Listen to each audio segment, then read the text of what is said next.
السلام علیکم ورحمۃ اللہ وبرکاتہ۔ ناظرین کرام، اتراکھنڈ میں 52 مدرسوں پر تالے۔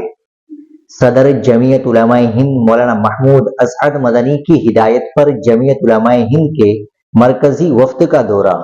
وفد نے کہا کہ آئینی حق چھیننے سے باز آئے حکومت۔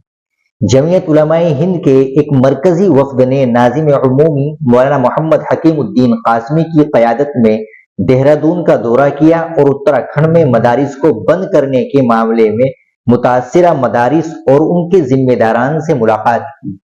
وفد نے اس درمیان دہرادون کے متاثرہ مدارس کا معائنہ کیا اور مقامی علماء و منتظمین سے تفصیلی گفتگو کر کے زمینی صورتحال کا جائزہ لیا۔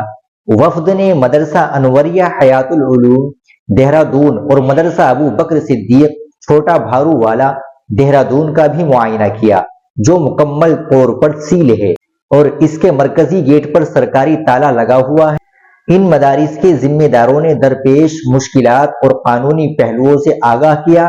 دریں اثنا جمعیت علماء ہند کے وفد نے مدارس کے ذمہ داروں کے ساتھ مدرسہ بورڈ کے چیئرمین سے بھی ملاقات کی اور صورتحال کو سمجھنے کی کوشش کی۔ جمعیت علماء ہند کے وفد نے مدارس کے ذمہ داران کو یقین دلایا کہ جمعیت ہر ممکن قانونی اور آئینی طریقے سے ان کے حقوق کا دفاع کرے گی۔ وفد نے اس بات پر زور دیا کہ مدارس کے تعلیمی حقوق کے تحفظ کے لیے فوری اقدامات ضروری ہے۔ جمعیت علماء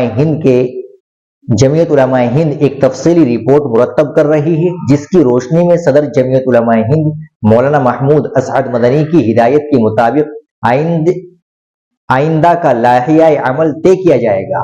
ان کے سربراہ مولانا حکیم الدین قاسمی نے بتایا کہ دینی مدارس کو آئین ہند کی دفعات میں مکمل تحفظ حاصل ہے۔ حال ہی میں سپریم کورٹ نے اس سلسلے میں چائلڈ رائٹس کمیشن کے چیئرمین کے خلاف عرضی پر ایک عبوری روک بھی لگائی تھی کہ کوئی بھی دینی مدارس بند نہ کیا جائے۔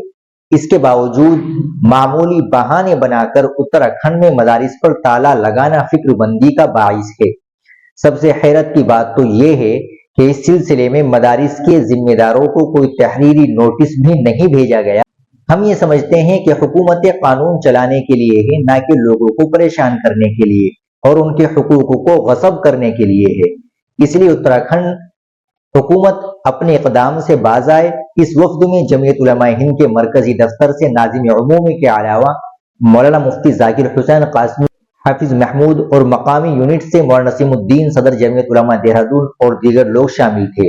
ناظرین کرام، آپ اس ویڈیو کو زیادہ سے زیادہ شیئر کریں، لائک کریں اور چینل کو بھی سبسکرائب کر لیں۔ ملتے ہیں انشاءاللہ اگلی ویڈیو کے ساتھ۔ السلام علیکم ورحمۃ اللہ وبرکاتہ۔